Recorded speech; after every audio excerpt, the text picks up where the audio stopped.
Alors j'ai commenté une session de PLO 25-50 sur deux tables avec quelques regular high stakes, donc des noms ou des noms assez connus et quelques joueurs aussi un peu moins connus et donc je pense que ça va être un mix assez intéressant. Donc ici comme joueur high stakes, on a Katerieux et Alingol. Alors donc pour ceux qui ne le connaissent pas, Alingol était vraiment une star du No Limit en je sais pas quelle année, 2005, 2006 ou 2006, 2007. Il squattait la 25-50 de PS et il ne quittait jamais la table, ce qui fait il montait des stacks vraiment, vraiment énormes à ces limites-là. Bon, après, je pense qu'il a eu des mauvaises passes ensuite. Il a eu du mal à faire évoluer son jeu, qui était, je pense, un jeu vraiment hyper aggro à l'époque. Et donc là, il se met au PLO apparemment, mais bon, sur le peu que j'ai joué avec lui, euh, je pense qu'il a quand même pas mal de leaks, à commencer par son jeu pré-flop. Si on regarde juste les stats ici, donc un HUD encore plus fourni qu'avant PLO sur les précédentes vidéos. Personnellement, je pense que le HUD est vraiment très important au PLO. C'est difficile de comparer avec le No Limit, mais je pense que dans certains spots, la décision varie vraiment énormément en fonction des stats. C'est-à-dire sur certains spots qui peuvent paraître relativement marginaux en standard, ça peut vraiment la décision peut changer du tout au tout et ça devient des décisions. Enfin, on peut commettre des erreurs assez graves en choisissant une décision ou une autre si on n'utilise pas les stats.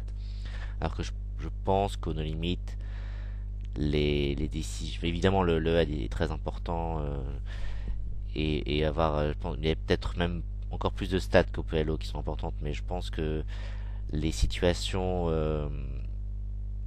où les décisions changent radicalement en fonction des stats sont plus rares qu'au PLO a priori. Donc juste rapidement les stats du HUD, donc VPIP, preflop raise, reaction factor, pourcentage de 3 bêtes, pourcentage de 4 bêtes. Donc vraiment pourcentage de 3 bêtes, pourcentage de 4 bêtes, ce sont des stats essentielles. Honnêtement, je vois pas comment je pourrais jouer personnellement sans ces stats là. Et ensuite, on a des stats plus post-flop qui restent quand même très utiles à mon sens. Donc, on a le pourcentage de c-bet au flop, le pourcentage de fold de c-bet, le pourcentage de check raise au flop, le pourcentage de raise de c-bet, donc en position, le pourcentage de deuxième barrel et le nombre de mains, et enfin des stats relatives au showdown, à savoir le pourcentage de showdown vu et le pourcentage de pot gagné au showdown. Bon là encore, je pense que les stats de showdown ne sont pas forcément très utilisés par les joueurs même en no limit.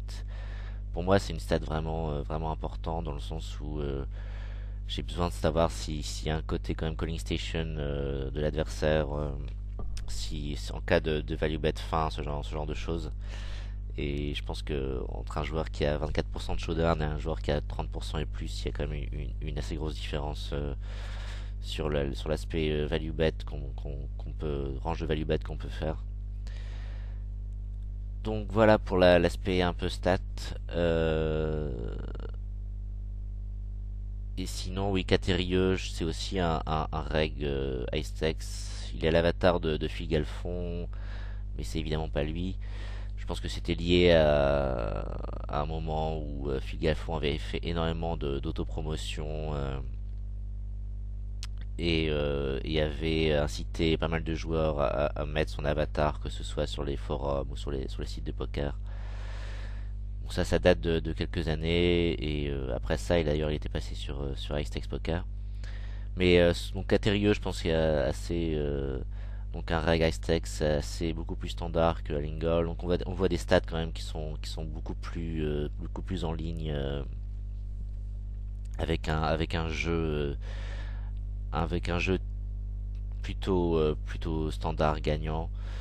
Donc des stats plus tight pré-flop, plus d'agression et dans l'ensemble des stats assez standards. Et donc très peu de, enfin 0% de 4 bêtes ici, ce qui est assez étonnant, même s'il n'y a pas énormément de mains. Je Personnellement, c'est pas impossible que Caterieux ait choisi la voie où on va flatter tous les 4 bêtes. Mais je pense que c'est vraiment une erreur en tout cas en position. Enfin, je pense qu'il va jamais évidemment flatter un 4 bêtes hors de position avec des as, ce genre de choses. Mais il n'est pas impossible qu'il décide de tout flatter les 3 bêtes de flatter tous les 3 bêtes en position. Et je pense que c'est vraiment une erreur d'aller dans cette voie. Et ouais, comme j'ai expliqué dans les vidéos précédentes, je préfère un range de 4 bêtes plus large, avec pas mal quelques 4 bêtes light et quelques 4 bêtes qui restent bien en termes d'équité, en plus des as évidemment. Mais je pense que c'est très très important d'avoir un pourcentage de 4 bêtes quand même relativement élevé à ces limites-là. Donc cette main, d'ailleurs, dans cette session, je pense qu'il y a eu pas mal de problématiques liées au pair d'as. Et alors ça peut paraître jouer les paires d'as ou par PLO, ça peut paraître un peu automatique, surtout dans les pots 4 bêtes évidemment. Mais je pense qu'il y a pas mal de subtilités et je pense que les joueurs en face font énormément d'erreurs dans ce genre de spot. Donc je pense qu'on va avoir aussi des spots intéressants de ce type dans cette vidéo. Donc juste commenter cette main. Euh, donc où donc Alingol a flatté, donc on voit une ouverture UTG et un 3 bet de Catérieux au Big Blind avec un très bon rundown single suited. Je pense que euh, un peu comme No Limit, on va quand même restreindre pas mal le range de 3 bêtes au Big Blind face à une ouverture UTG. Mais face à Lingol, donc 48-30, je pense que c'est un 3 bet assez automatique. Euh, vraiment un 3 bet au Big Blind pour value ici, sachant qu'on va dominer énormément de rundown. Et évidemment, on n'a pas envie de faire face à un 4 bet, mais ça restera. Les As restent une partie de sa range qui est quand même marginale en étant 48-30. Donc j'aime bien le 3 bet ici de Catérieux au Big Blind. Je pense que c'est vraiment automatique face à Lingol. Et donc à Lingol qui fait un check back au flop, enfin qui check down ce board, ce qui est assez étonnant. Je pense que, alors sur le coup, ça m'avait vraiment choqué. Je pense que c'est un board qui a. Alors c'est vrai que Alingol est quand même assez face-up ici avec son Bolandas et il aura essentiellement de l'action d'une main oui, d'une couleur dans ce spot. Je pense que Caterieux est capable de folder un 7 ici par exemple.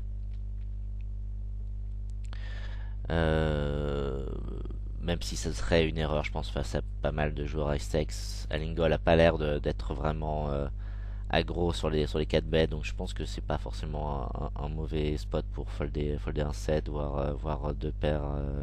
Je pense que deux paires As, évidemment, ça devient beaucoup plus problématique de folder, sachant qu'en value, c'est évidemment quasiment identique. Deux paires à suite ou un 7 ou middle set. Et donc avec l'effet de removal card évidemment, folder de top 2 ici serait quand même un peu difficile. Sauf face à un joueur où on sait qu'il va jamais, enfin qu'il va 4 bt que les as.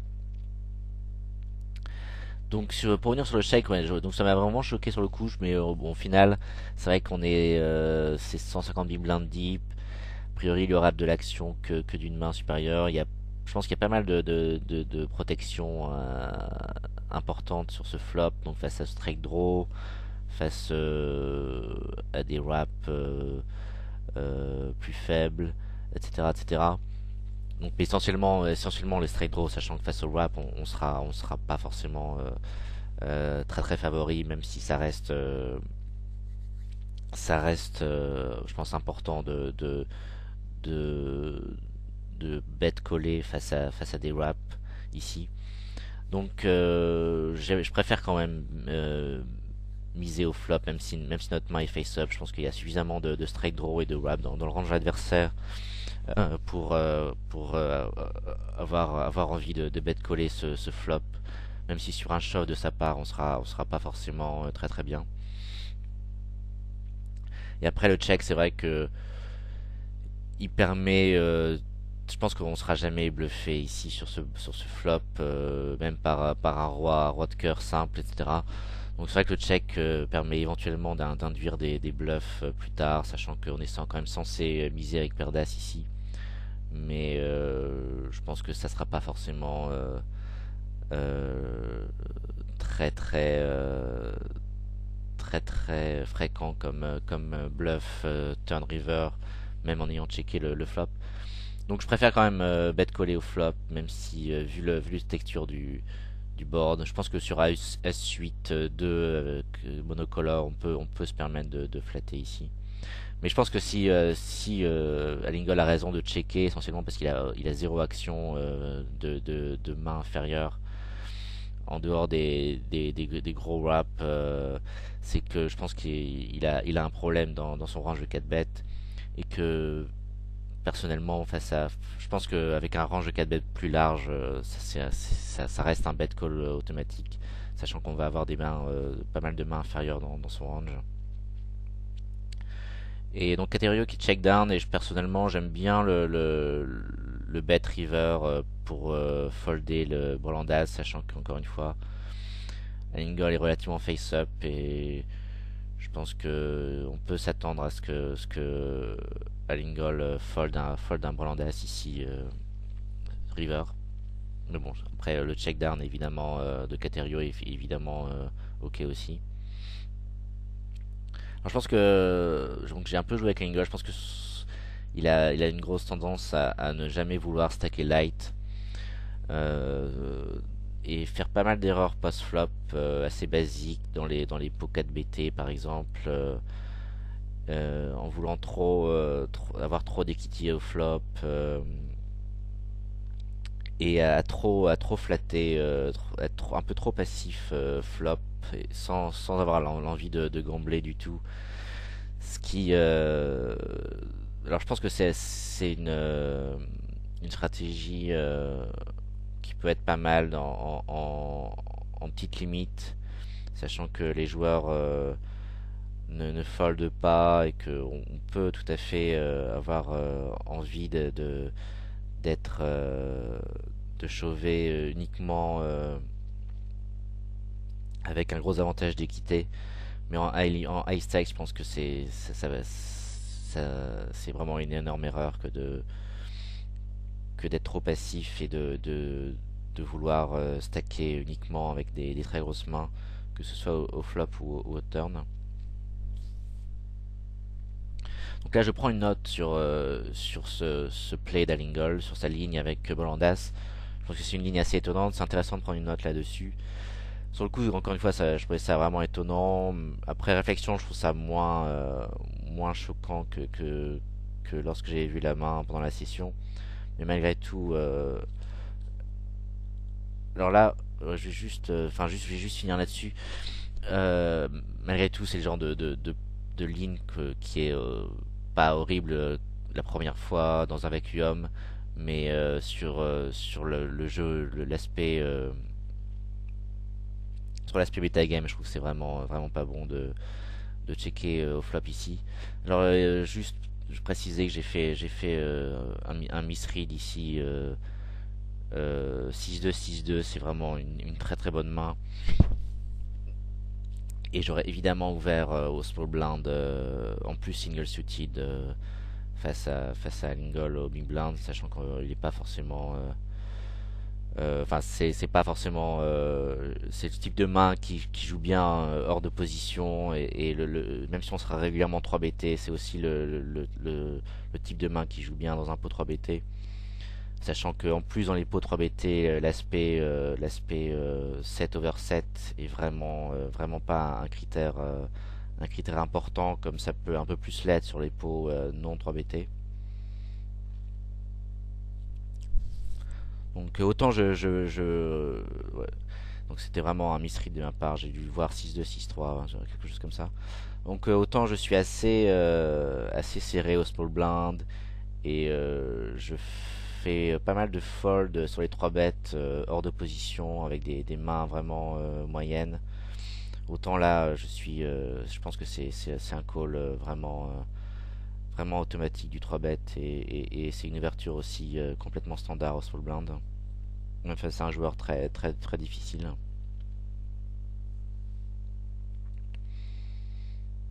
Donc là au cutoff, je pense que c'est une ouverture. Je pense on peut folder au hijack.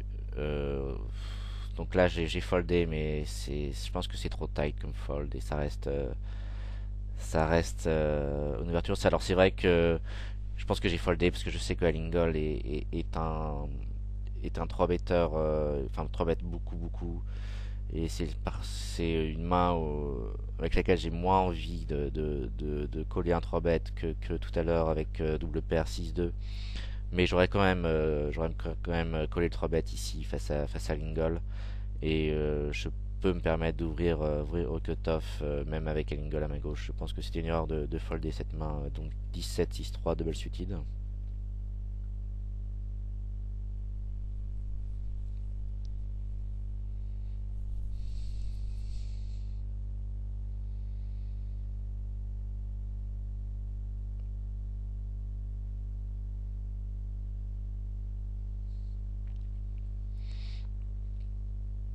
Donc Fusion 2 qui était un joueur que je ne connaissais pas. Mais on voit des stats, bon, il y a moins de 100 mains, mais même après moins de 100 mains, je pense que la probabilité que ce soit un joueur gagnant avec 43-10 est extrêmement faible. Donc, évidemment, c'est une des raisons aussi pour laquelle j'étais sur la table. Mais bon, après, Alingol, je pense que c'est pas forcément un joueur très dangereux et qu'il a pas mal de ligues dans son jeu, comme j'ai expliqué. Alors je vais juste revenir sur cette main qui s'est jouée à droite et voir le play de Fusion dans ce spot. De Caterieux. Bon alors Fusion était short stack, il a 3 BT, il a squeezé au big blind. Donc il reste moins d'un pot size bet ici. Donc je pense que ce qu'a fait Caterieux est complètement standard. Je pense il a collé avec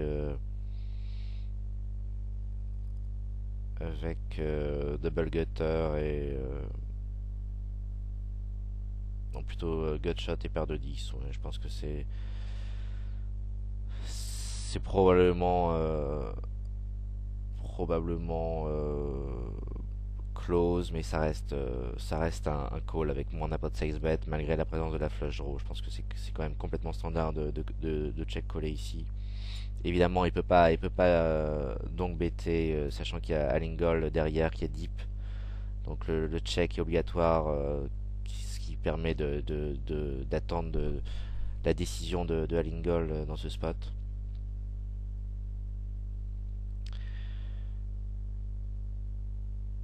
Donc là, Alingol, je pense, on l'a vu coller un 3 bet. Si on revient sur le squeeze de Fusion, donc qui était, comme on a vu, short stack.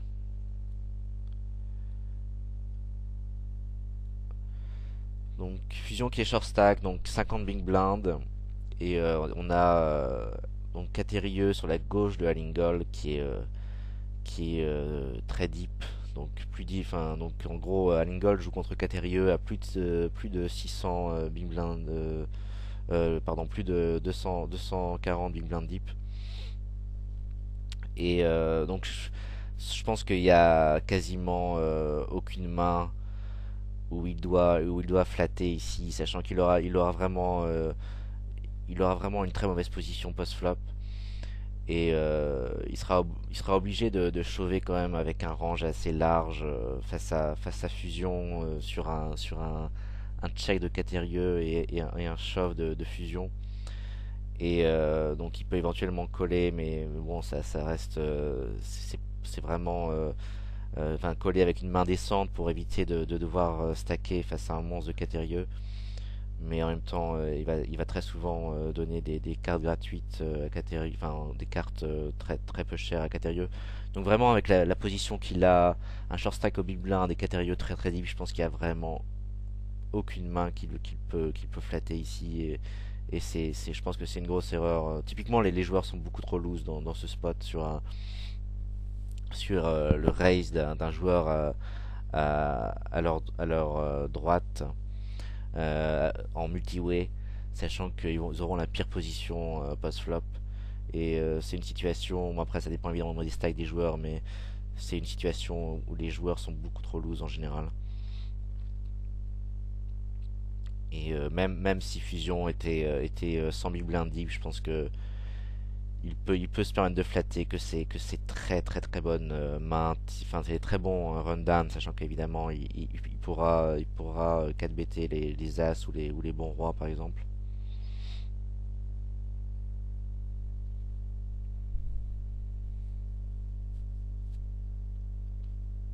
Mais je pense que encore aujourd'hui les joueurs font énormément d'erreurs pré-flop et malgré ce qu'on pourrait croire, je pense qu'il y a énormément de V pré-flop à gagner au PLO, même en high-stakes. Ça peut paraître contradictoire parce on entend toujours le fait que les différences d'équité sont faibles pré-flop.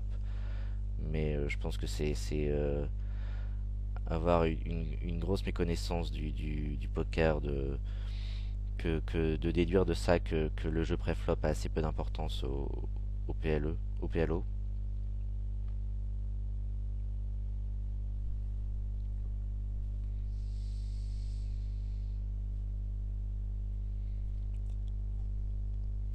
Donc là encore un flat de Allingol hors position face à un joueur qui n'est pas full stack. Donc encore une fois, en gros à 50 big blind deep. Je pense que c'est encore une situation où il y a un range très très limité où c'est EV positif de flatter fusion dans ce spot ici. Je pense qu'il y a quelques mains, enfin, je pense que ce range existe, mais il est très limité, essentiellement des très bons rundown double suited.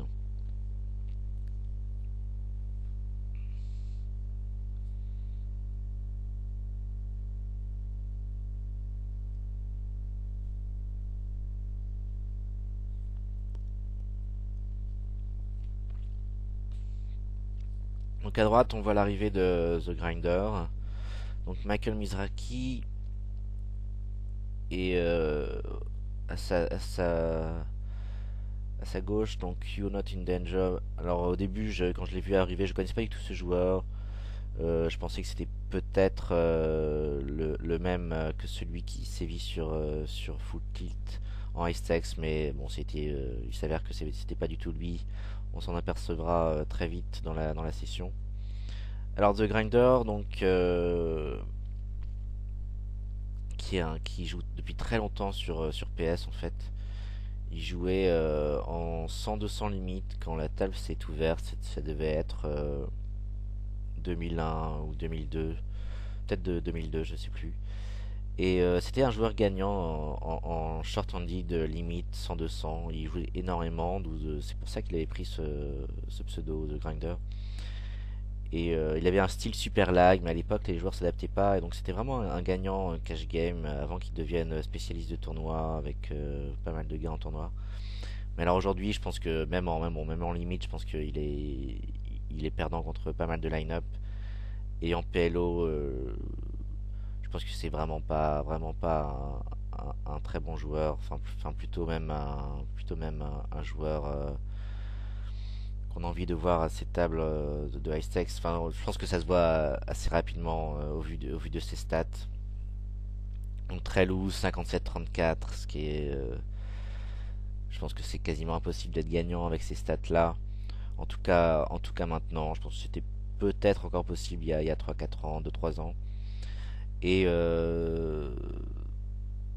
donc pas mal de 3 bêtes, donc un jeu assez like pré-flop, mais on voit alors même si c'est une stat qui converge un peu plus lentement, 39% de showdown de vue, c'est juste complètement ridicule. Je pense que au-dessus de 32, c'est forcément un joueur qui est hyper calling station. Je pense il y a pas d'autres possibilités. Alors ici, à gauche, j'ai 3 BT de manière standard, pré-flop, des très bons as, donc parmi les meilleurs as possibles. Et donc ça c'est le 3 bet, on parle souvent de pas surjouer les as, etc. Donc c'est le 3 bet que je fais faire à n'importe quelle profondeur. Je pense que le fait de... Enfin déjà évidemment sur les 3 bets, j'ai pas du tout... a priori je devrais pas avoir de problème de main face-up ou pas, mais ce sont des as tellement bons, qui dominent tellement de rundown double suited que le 3 bet est vraiment obligatoire ici. Donc évidemment je sais bet le flop avec les nuts. Alors parfois je vais checker suivant la dynamique si m'est arrivé de check fold pas mal ce type de board monocolore. Mais ici je décide de CBT. Je sais bet turn également. Je pense que c'est vraiment si j'ai que deux streets de value sur une couleur inférieure, je pense que c'est au turn que j'aurai une street de value. Je pense que si le turn vient de check et je mise river, ma main sera quand même beaucoup plus face up que si je bet voire ou si je mise même 3 streets, sachant que c'est une situation où je peux très bien avoir le l'as sec de pique. Et une fois que je check turn, je pense que ma main devient clairement face up, sachant que a priori si je décide de bluffer avec les up je vais faire un bluff sur 3 streets.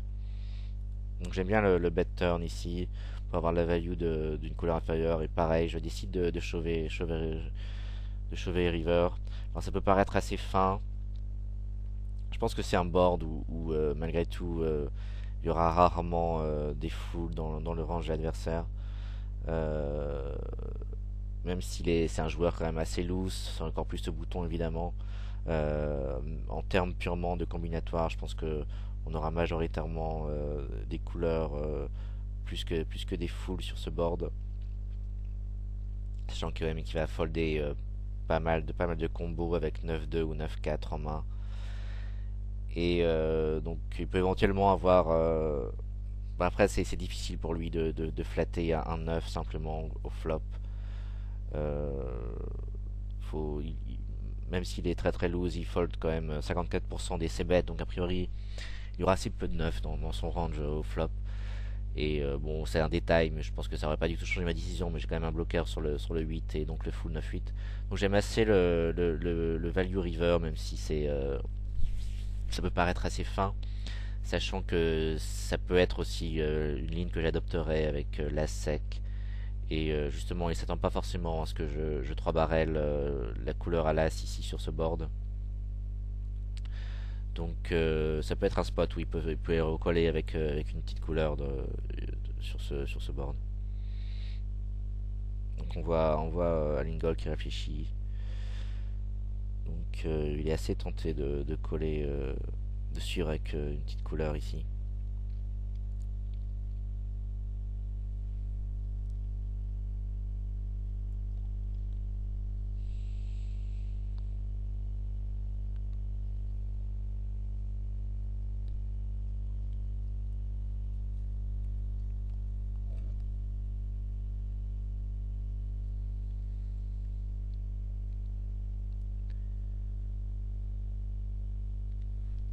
Donc Alingol qui finit par folder. On voit qu'il a que 24% de showdown de vue, donc dans l'ensemble c'est un joueur qui est assez nitty post-flop. Mais Évidemment, il pense que ses stats pré-flop, son style assez lag pré-flop vont l'aider à avoir une image très lag post-flop également. Mais bon, je pense qu'aujourd'hui, la plupart des joueurs décents sont capables de différencier le jeu pré-flop du jeu post-flop.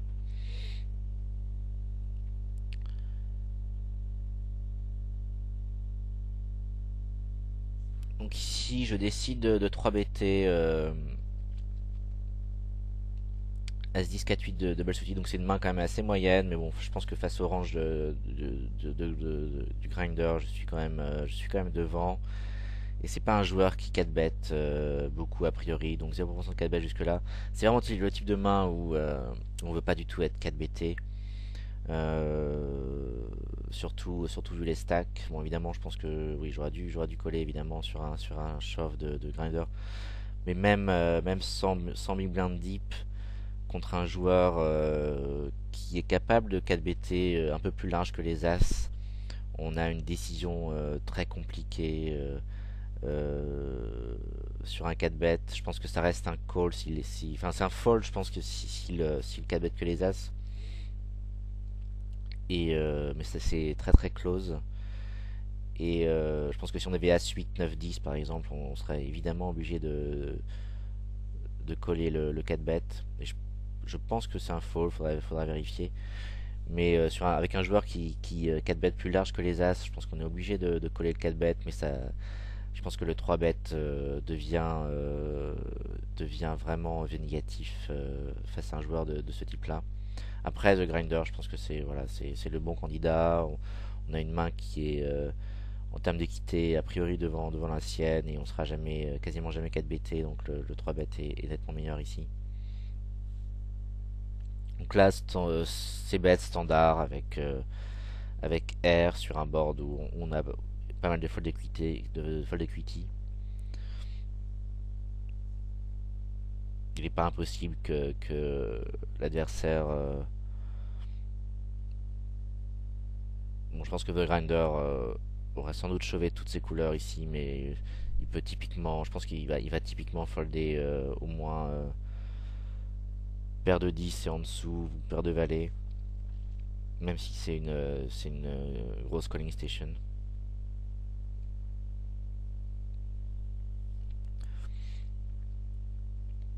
Donc là, ouverture au bouton standard. On a un joueur assez nitty pré-flop qui défend. Et j'ai décidé de checker flop. Là, bon, je pense que c'est toujours la même problématique. J'aime pas ce check behind au flop. Je pense que c'est un spot standard de c-bet, sachant que il n'y a quasiment aucune carte au turn où on va pouvoir se permettre de coller un barrel, encore moins deux barrels. Donc je pense que c'est un bet fold flop et c'est pas vraiment close contre la majorité des joueurs en face. Comme j'ai expliqué pas mal de fois, c'est meilleur de checker soit évidemment des mains avec R avec zéro équité en 4 call, soit des mains qui auront pas mal d'opportunités d'amélioration au turn sans être des mains avec lesquelles on a envie de stacker au flop. Donc ici je flatte 9-8-7-2 au cutoff. Je pense que c'est un flat relativement standard. C'est une main idéale pour 3-BT quand on est assez deep. Donc au moins, donc typiquement 200 000 blindes deep. Là on est moins de 100 000 blindes deep. Donc j'aime beaucoup moins le 3-bet, sachant que j'ai pas une très bonne connaissance de l'adversaire ici. En termes de pourcentage de 3 bets et de 4 bets.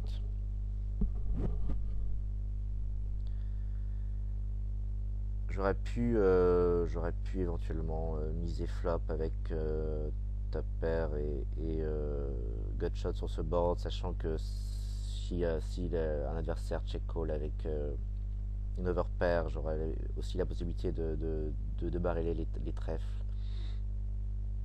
Donc j'aime assez la mise au bouton ici sur ce flop. Je pense que You're Not in Danger en standard aura plus tendance à CBT des flush draws que des overpairs ici.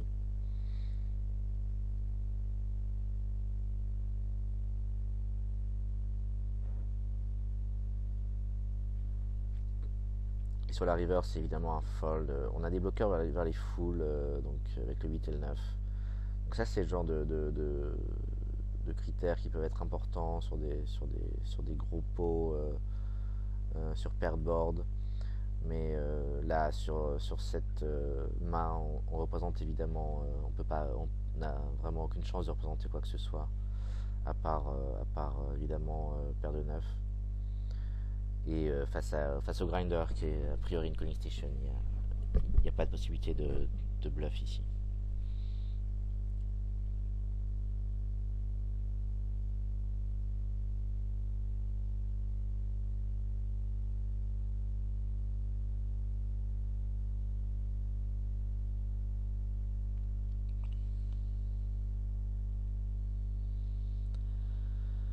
Donc à droite, on a vu, donc ça c'est une main vraiment complètement standard des deux côtés.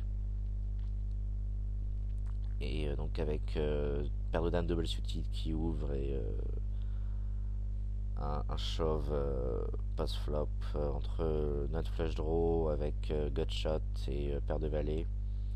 Et bottom 2 et tirage couleur, enfin, deuxième tirage couleur max et paire de dames. Donc je pense que c'est complètement standard des deux côtés. Il n'y a aucune raison de flatter du côté de You're Not in Danger sur ce board, sachant que c'est quand même un board que l'adversaire va beaucoup CBT. Et donc je pense qu'il y a beaucoup de fold equity sur le raise flop.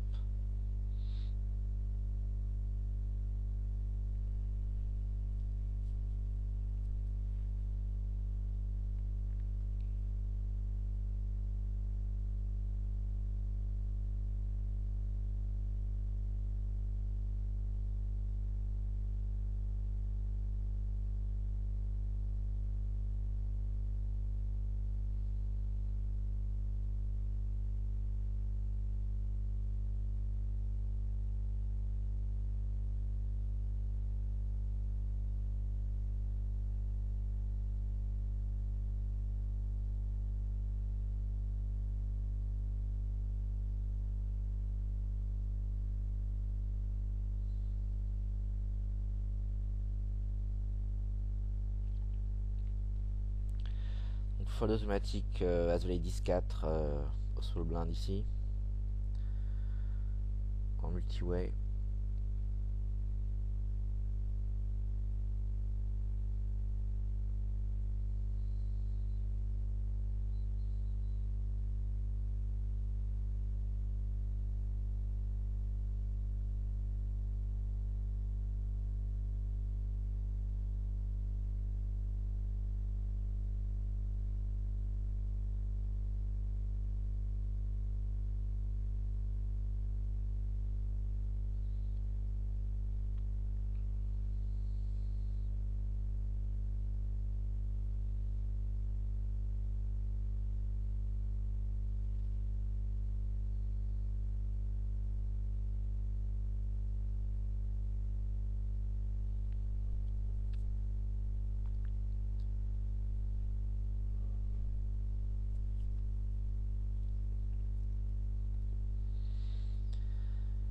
Et donc, juste pour commenter cette main, donc flat au bouton de paire de roi, rainbow, badougi.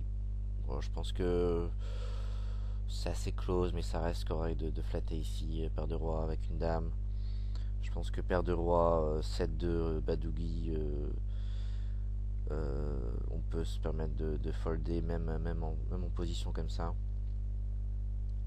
Et fusion qui mise au flop. Je pense que c'est assez standard de miser au flop, essentiellement pour protection.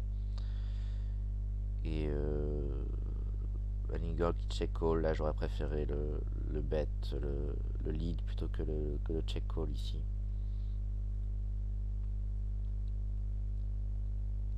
Mais le reste de la main est vraiment standard. Donc couverture assez standard, As-Dame 5-3 au bouton, même si Elingol 3 bête beaucoup. Bon, évidemment, on préfère avoir la suitée, mais ça reste quand même une main décente pour ouvrir au bouton. Et je décide de CBT avec une gutshot sur un board quand même Rainbow qui va faire de fold equity. Je pense que c'est assez standard et je fold évidemment sur le lead turn de Catérieux.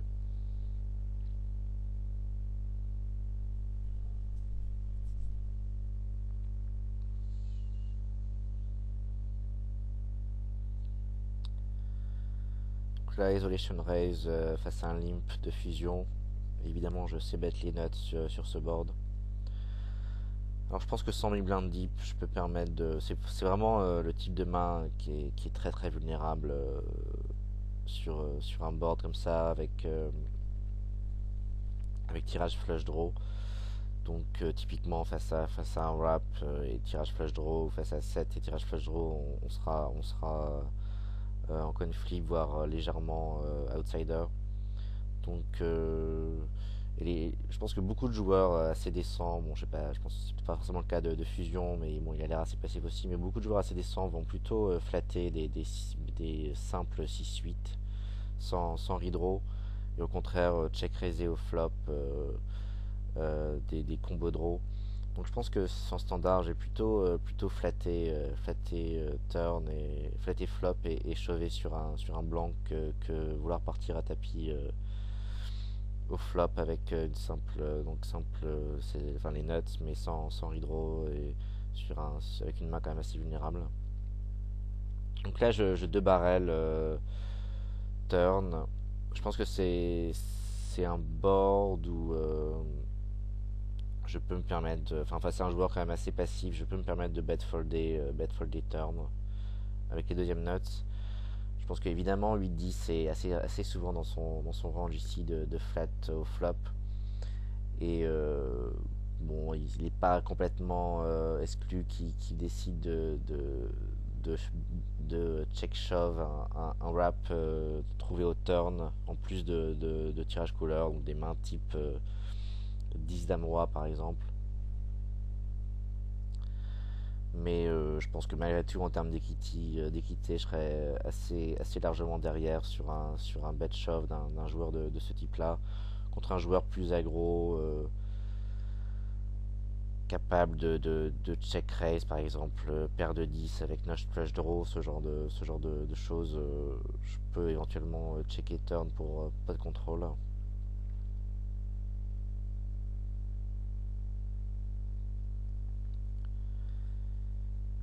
Et je décide de value de manière quand même très fine river. Bon, alors c'est vrai que son pourcentage de showdown n'est pas élevé, donc je pense que c'est quand même un value bet assez fin. Je pense que c'est un spot où il peut très bien avoir check collé un 7 au flop et les cœurs ont manqué, donc je pense qu'il peut tout à fait recoller avec un 7 avec un brelan dans ce spot. Mais ça reste quand même assez fin comme value bet river.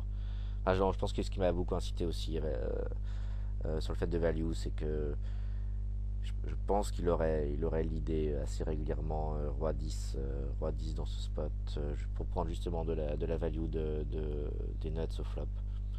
Donc je pense que j'aime quand même le value bet, sachant qu'il va très souvent leader river avec les nuts trouver river. Alors, je vais juste revenir rapidement sur la main à droite. Donc où j'ouvre de manière standard, dame 19-6 double suited avec l'ingol à ma gauche qui flatte simplement. Et donc ici je décide de check folder. Je pense que c'est plutôt correct, enfin je pense que c'est assez correct multi-way. On peut éventuellement bet folder et essentiellement miser pour protection avec éventuellement quelques outs, mais bon ça reste un board qui touche énormément les rangées des adversaires. Et je pense que check folder est tout à fait possible en multi-way. Comme, enfin voilà, en plus avec quand même de grinder qui est assez calling station, on n'a pas forcément envie de devoir multibarreler ce type de board. Mais je pense que les deux lignes sont possibles, bet fold ou check fold ici.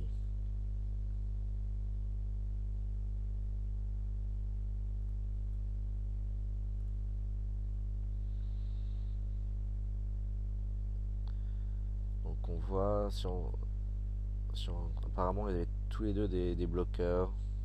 Donc en plus avec les secondes notes de tirage de secondes notes pour The Grinder.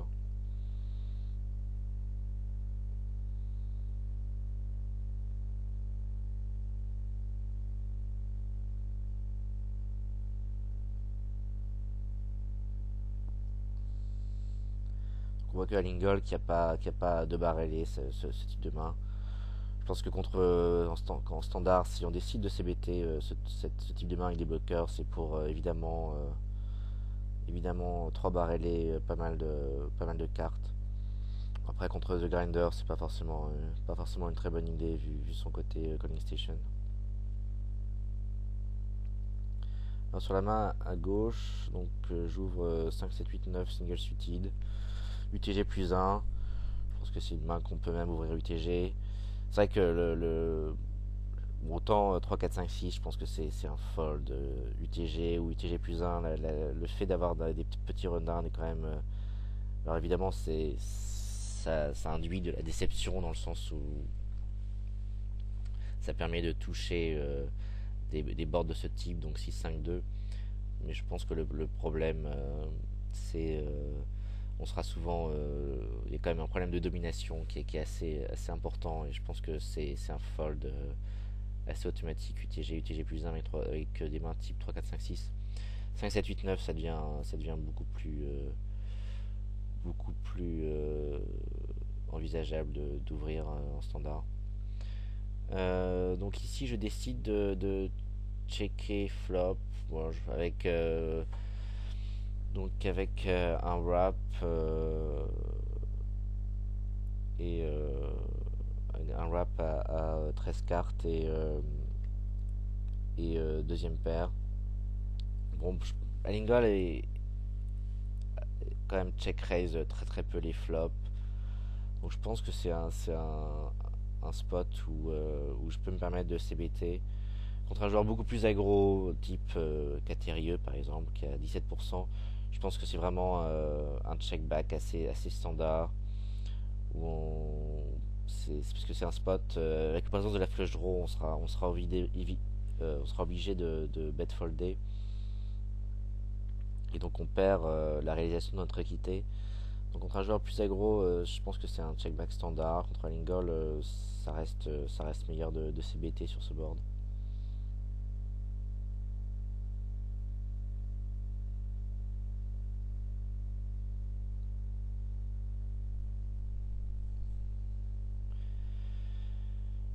Et je décide de checker turn. Là aussi, je préfère miser turn face à un joueur type Alingol qui a pas l'air d'être super tricky post-flop non plus. Et je pense que avec une couleur au turn, il aura toujours misé pour value, même une couleur assez faible. Et je décide de value better river. Je pense que là c'est assez standard le value bet avec une quinte supérieure, ça changerait. Je pense a priori la value de n'importe quelle quinte ici sur ce board, vu la ligne que j'ai adoptée. Et je betterai aussi R évidemment, également des mains type 10 valet dame roi par exemple.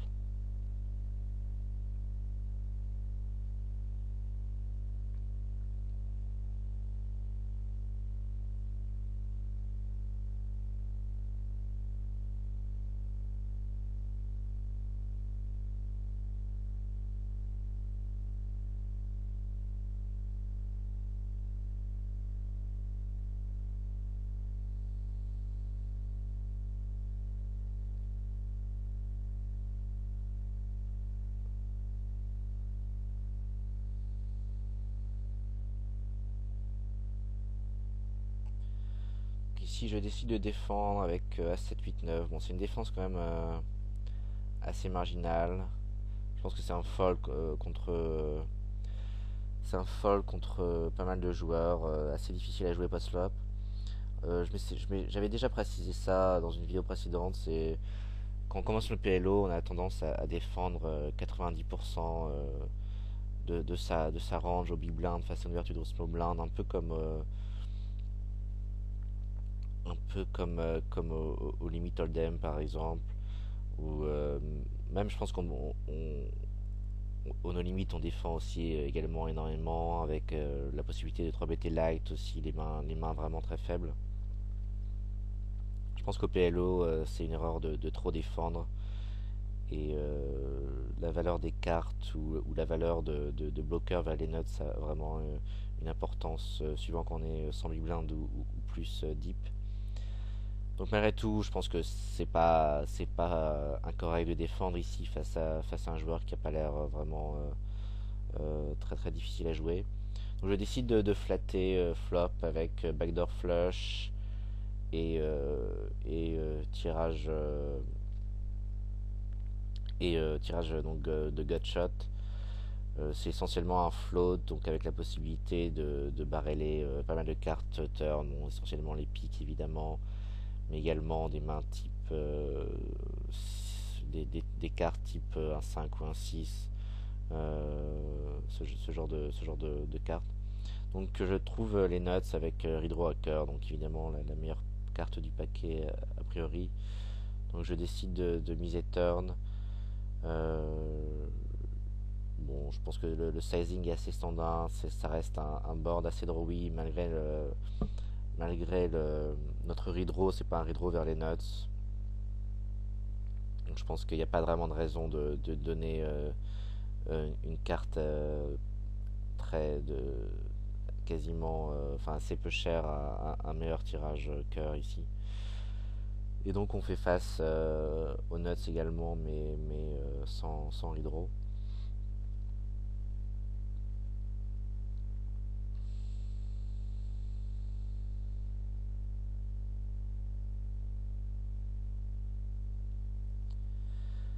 Donc je vais m'arrêter là pour cette première partie de vidéo. Je pense que c'est vraiment une session intéressante. Je ferai une deuxième partie très bientôt. Il y a encore du matériel pour faire une deuxième partie. Et après, c'est promis, je vais vraiment essayer de faire, de remettre à jouer pas mal en no-limit high stakes et de faire une session mixte no-limit PLO. Mais avant ça, je ferai une autre vidéo sur cette session. Donc à très bientôt sur les forums. Bye bye.